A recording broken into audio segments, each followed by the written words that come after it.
ନମସ୍କାର।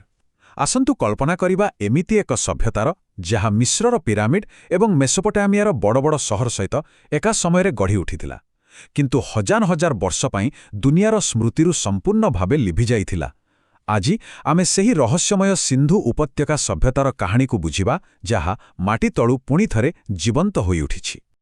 ଆଜିର ଦୁନିଆରେ ଏହି ପ୍ରଶ୍ନର ଉତ୍ତର ଖୋଜିବା ପାଇଁ ବଡ଼ ବଡ଼ ଇଞ୍ଜିନିୟରମାନେ ମୁଣ୍ଡ ଖର୍ଚ୍ଚ କରନ୍ତି, କିନ୍ତୁ ଆଶ୍ଚର୍ଯ୍ୟର କଥା, ପ୍ରାୟ 5000 ବର୍ଷ ପୂର୍ବେ ସିନ୍ଧୁ ଉପତ୍ୟକାର ଲୋକମାନେ ଏହାର ସମାଧାନ ବାହାର କରିସାରିଥିଲେ। ତେବେ ଆସନ୍ତୁ ସେମାନଙ୍କର ସେହି ଅଦ୍ଭୁତ କୌଶଳକୁ ଆଜି ଆମେ ଆବିଷ୍କାର କରିବା। ଆମର ଏହି ଯାତ୍ରାରେ ଆମେ ପ୍ରଥମେ ଦେଖିବା କିପରି ଏହି ହଜିଯାଇଥିବା ଦୁନିଆ ପୁଣି ଥରେ ଆମ ସାମ୍ନାକୁ ଆସିଲା। ତାପରେ ଆମେ ସେମାନଙ୍କର ଅବିଶ୍ୱାସନୀୟ ସହର ନିର୍ମାଣ କଳା, ସେମାନଙ୍କର ସମୃଦ୍ଧ ଅର୍ଥନୀତି ଆଉ ସାଧାରଣ ଜୀବନଶୈଳୀକୁ ବୁଝିବାକୁ ଚେଷ୍ଟା କରିବା। ଆଉ ଶେଷରେ ଆମେ ସେହି ପ୍ରଶ୍ନଗୁଡ଼ିକ ଉପରେ କଥା ହେବା, ଯାହାର ଉତ୍ତର ଆଜି ବି ଇତିହାସର ପୃଷ୍ଠାରେ କେଉଁଠି ନା କେଉଁଠି ଲୁଚି ରହିଛି। ତେବେ ଏହି କାହାଣୀର ଆରମ୍ଭ ସେଠାରୁ ହୁଏ, ଯେତେବେଳେ ଏକ ଭୁଲିଯାଇଥିବା ସଭ୍ୟତାର ପ୍ରଥମ ସଂକେତ ଆଧୁନିକ ଦୁନିଆର ନଜରକୁ ଆସିଲା। କଥାଟା ଆରମ୍ଭ ହେଲା 1920 ଦଶକରୁ, ଯେତେବେଳେ ପ୍ରତ୍ନତତ୍ତ୍ୱବିଦ୍ମାନେ ହରପ୍ପା ଆଉ ମୋହେଞ୍ଜୋଦାରୋରେ ମାଟି ଖୋଳିଲେ। ସେମାନେ କେବଳ କିଛି ପୁରୁଣା ଇଟା ପାଇନଥିଲେ, ସେମାନେ ଭାରତୀୟ ଇତିହାସକୁ ହଜାର ହଜାର ବର୍ଷ ପଛକୁ ନେଇଯାଇଥିଲେ। ଆଉ ପରେ 1968ରେ ଧୋଲାବିରାର ଆବିଷ୍କାର ଏକଥା ସ୍ପଷ୍ଟ କରିଦେଲା ଯେ ଏହା କୌଣସି ଛୋଟମୋଟ ସଭ୍ୟତା ନୁହେଁ, ବରଂ ଏକ ବିଶାଳ ସାମ୍ରାଜ୍ୟ ଥିଲା। ଆଚ୍ଛା, ଏତେ ବଡ଼ ବଡ଼ ସହର ତ ମିଳିଗଲା, କିନ୍ତୁ ଏଥିରେ ଏମିତି କ'ଣ ଖାସ୍ ଥିଲା?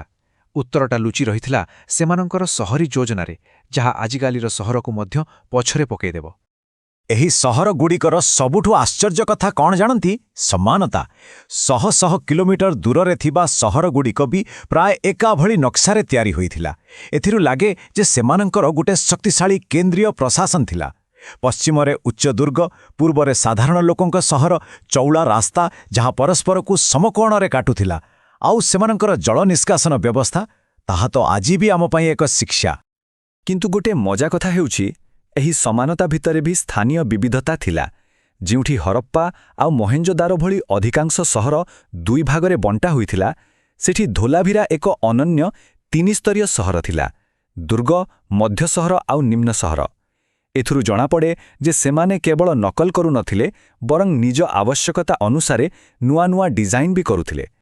ଏବେ ଆସିବା ସେମାନଙ୍କର ଇଞ୍ଜିନିୟରିଂର ସବୁଠୁ ବଡ଼ ପ୍ରମାଣ ଉପରକୁ, ମୋହେଞ୍ଜୋଦାରୋର ବୃହତ୍ ସ୍ନାନାଗାର। ଏହା କେବଳ ଏକ ଧାର୍ମିକ ସ୍ଥାନ ନଥିଲା, ବରଂ ସେମାନଙ୍କର ଟେକ୍ନୋଲୋଜି କେତେ ଆଗରେ ଥିଲା ତାର ଏକ ଜୀବନ୍ତ ଉଦାହରଣ। ଏହାର ଆକାରକୁ ଦେଖନ୍ତୁ, 14.5 ମିଟର ଲମ୍ବା ଆଉ 7 ମିଟର ଚଉଡ଼ା। କିନ୍ତୁ ଆକାରଠୁ ବି ବଡ଼ କଥା ହେଉଛି ଏହାର ଟେକ୍ନୋଲୋଜି। ଏହାକୁ ସମ୍ପୂର୍ଣ୍ଣ ଜଳରୋଧୀ କରିବା ପାଇଁ ସେମାନେ ପ୍ରାକୃତିକ ଟାର୍ ବା ବିଟୁମେନ୍ର ବ୍ୟବହାର କରିଥିଲେ। ଆଜିଠୁ 5000 ବର୍ଷ ପୂର୍ବେ ୱାଟରପ୍ରୁଫିଂର ଏଭଳି ଜ୍ଞାନକୌଶଳ, ଏହା ପ୍ରକୃତରେ ଏକ ଅବିଶ୍ୱସନୀୟ କଥା। ଯଦି ମୋହେଞ୍ଜୋଦାରୋରେ ଏମିତି ବ୍ୟବସ୍ଥା ଥିଲା, ତେବେ ଧୋଲାଭିରାର କାହାଣୀ ତ ଆହୁରି ଆଶ୍ଚର୍ଯ୍ୟଜନକ। ଏକ ଶୁଷ୍କ ଅଞ୍ଚଳରେ ତିଷ୍ଠି ରହିବା ପାଇଁ ସେମାନେ ଋତୁକାଳୀନ ନଦୀର ପାଣିକୁ ଡ୍ୟାମ୍ ଏବଂ ବିଶାଳ ପଥରକଟା ଜଳାଶୟରେ ସଂଗ୍ରହ କରି ରଖୁଥିଲେ। ଏହା ଥିଲା ଜଳ ସଂରକ୍ଷଣର ଚମତ୍କାର ବ୍ୟବସ୍ଥା।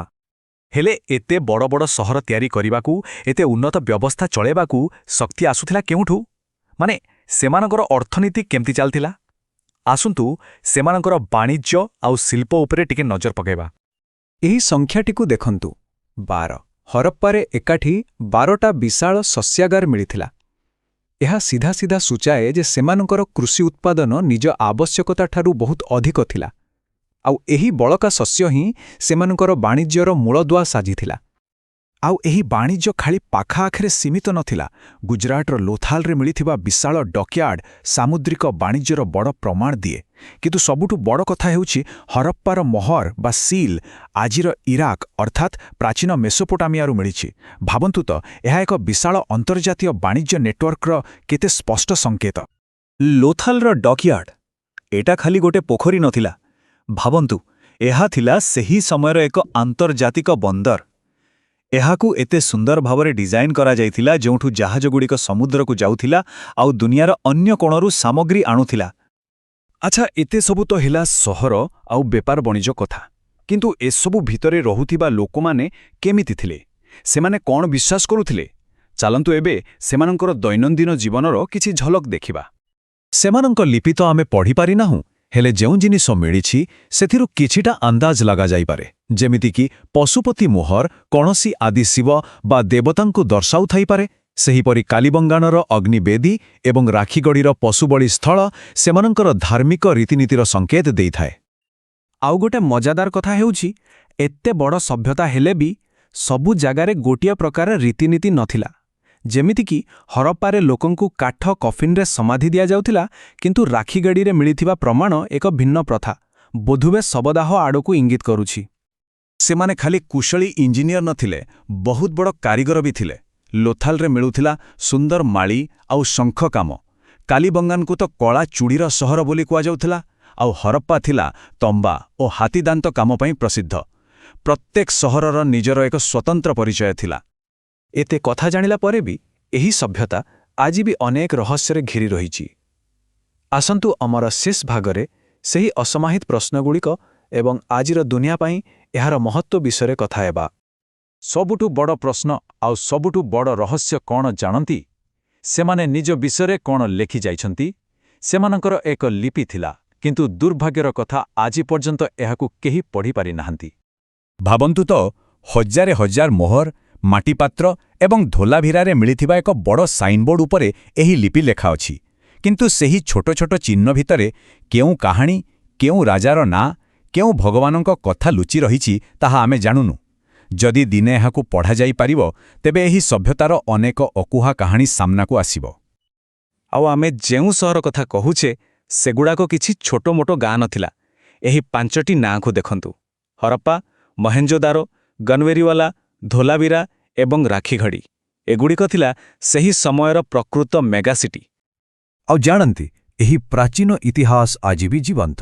2021 ମସିହାରେ ଧୋଲାଭିରାକୁ ୟୁନେସ୍କୋ ବିଶ୍ୱ ଐତିହ୍ୟ ସ୍ଥଳୀର ମାନ୍ୟତା ମିଳିଛି। ଏହା ହିଁ ଏହାର ବିଶ୍ୱସ୍ତରୀୟ ଗୁରୁତ୍ୱର ପ୍ରମାଣ। ତେବେ ଶେଷରେ ପ୍ରଶ୍ନ ସେଇଠି ରହିଯାଉଛି, ମାଟି ତଳେ ଏବେ ବି ଆହୁରି କେତେ ରହସ୍ୟ ଲୁଚି ରହିଛି? ଖନନ କାର୍ଯ୍ୟ ତ ଜାରି ରହିଛି, ଆଉ କିଏ ଜାଣେ, ହୁଏତ ଭବିଷ୍ୟତରେ ଆମେ ସିନ୍ଧୁ ଉପତ୍ୟକା ସଭ୍ୟତାର ଆହୁରି ଅନେକ ଆଶ୍ଚର୍ଯ୍ୟଜନକ କଥା ଜାଣିବାକୁ ପାଇବା।